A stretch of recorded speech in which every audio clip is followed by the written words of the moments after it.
Bago tayo magsimula, gusto ko sanang humingi ng paumanhin. Sa mga nagda-diet diyan, pasensya na po. Di talaga maiiwasan ng extra rice pag ganitong napakasarap na binagungan talong ang ulam. Usually, ang talong ay sidekick lang sa pork binagungan, but in this recipe, siya ang bida. Cut 4 large eggplants into the desired pieces and pan fry in hot oil until lightly brown.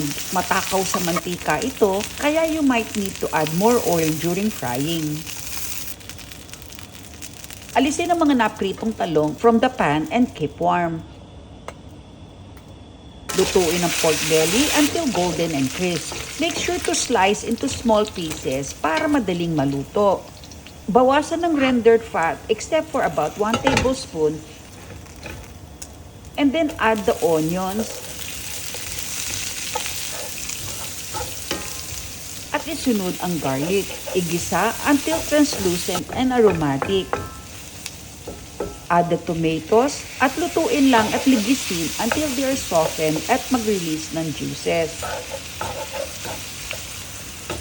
Ginisang alamang ang ginamit ko, kaya madali lang ang aking paggisa. If using raw shrimp paste, saute longer until mag-darken ang kulay.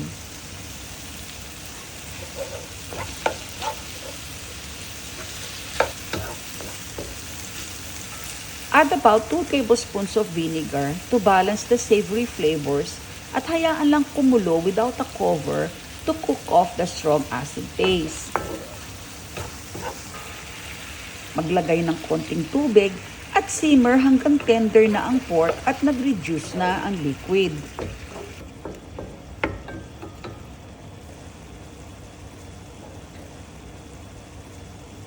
Siyempre, mas masarap na may konting anghang. Add 1 or 2 chili peppers for a little kick.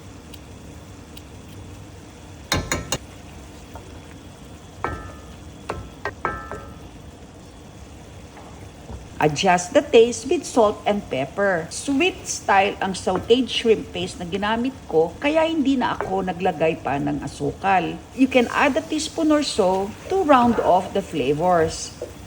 Ibalik ang fried eggplant sa pan and toss to coat with the sauce. Simmer for another minute or 2 until tender and heated through.